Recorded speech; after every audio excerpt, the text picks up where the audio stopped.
So now we're at the bank reconciliation. So most of you probably have never seen a bank reconciliation because you do all your banking and stuff on a phone. And the thing is, when you get to a business, there will be a checkbook and there will be bank reconciliations that do come in every month. Bank reconciliations help you determine how much money you actually have as opposed to what you might have in the books, and we'll see why there's reasons why the cash from your books might be different from the cash shown on the bank statement. Bank reconciliations help you to verify your cash balance. Let's see, another reason for doing a bank reconciliation is sometimes mistakes are made. For my construction company, I once deposited $50,000 of deposit from a customer, and so I immediately went and started writing checks to all the subcontractors who had been waiting for, to get some cash in to pay. And the bank calls me up and goes, "Oh, your checks are bouncing. There isn't enough cash to cover them." I'm like, "Well, wait a minute." So I went up to the bank with my deposit slip. They had recorded that deposit as $5,000, not $50,000. And so they fixed the records there and everything was okay. Most banks are not going to call you up like that. I would happen to be working with a small local bank. So, that's not a usual happening. Another time I was doing a bank reconciliation and I found that the bank had paid another company's check out of our account for about $800. The companies had similar names. These are the kind of things that, you call up the bank and say, "Hey, you made a mistake here," and they go, "Oh yeah," and they fix it. Most of the errors that you get for our on the company book side of things, these are reasons why your bank balance would be different from the balance you're showing on your books. Sometimes most of the mistakes are where a bookkeeper will just enter a check wrong. Enter the check amount is $49.57 instead of $57.49. So you do bank reconciliations to verify cash, to pick up any mistakes that might have been made, and as a the other reason is that bank reconciliations will tell the company books things that they don't know about. So when a company gets a bank statement, there's a lot of things that happened at the bank that the company books don't know about. So perhaps there's a monthly service charge, you may have earned interest on the account, there may have been electronic funds, EFT payments directly from the bank to some of the company's suppliers or utility companies. Perhaps the bank has collected money for your company, and these things would show up on the bank statement, but they would not necessarily be on the company books. So we'll be looking at the bank statement, how to reconcile the bank statement with the company check register, and we'll see how all that's done. Okay, so I guess when we do a bank reconciliation, what really gets reconciled?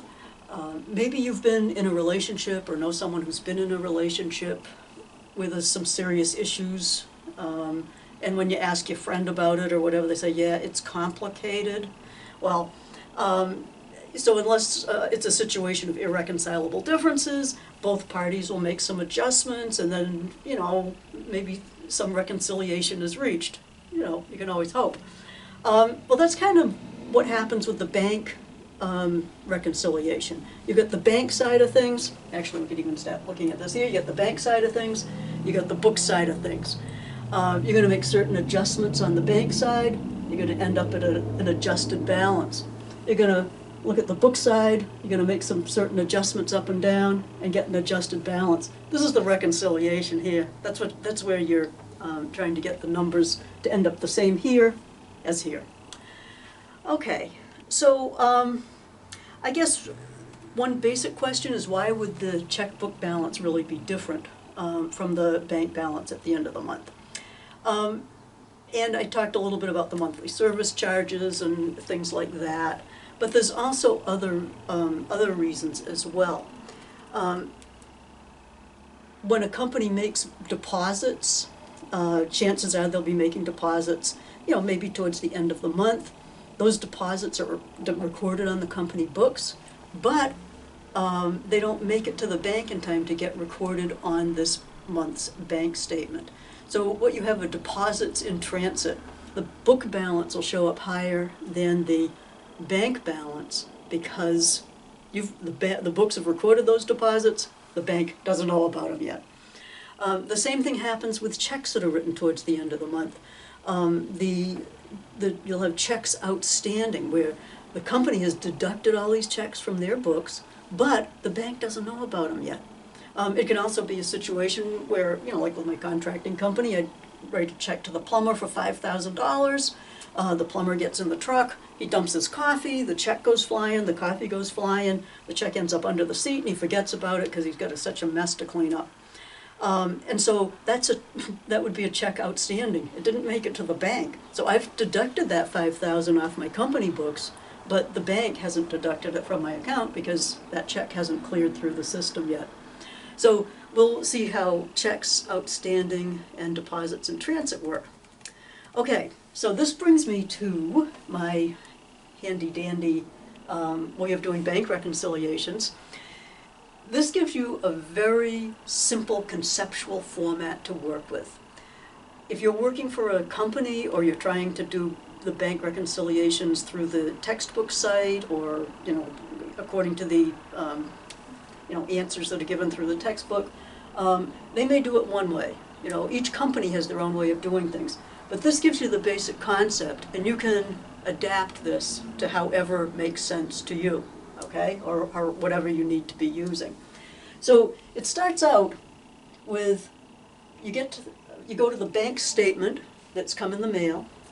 You're going to look at the ending balance on that bank statement for the month, and that would be the amount you would plug in here.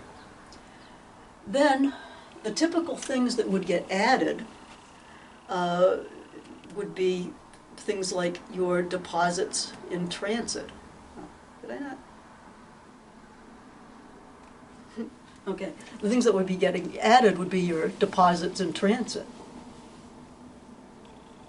Okay, the typical things that would get deducted from the bank side would be your checks outstanding. Okay, and those are the usual ones. So you're starting off with the balance per bank, you're adding the deposits in transit, deducting the outstanding checks, and you'll get the adjusted balance per bank. And so then you go to the book side, and you're going to add any adjustments that you can see on the bank statement that the company doesn't know about. So maybe they collected a notes receivable.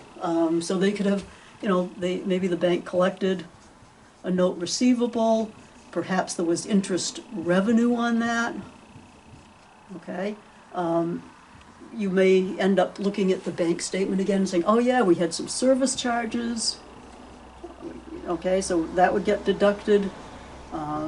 Maybe there was a non-sufficient funds check where a customer bounced a check on us.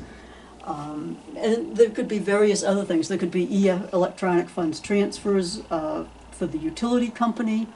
So anyway, we would have the balance that we have in our checkbook at the end of the month, add any adjustments, deduct any adjustments, and our goal would be to have the reconciliation.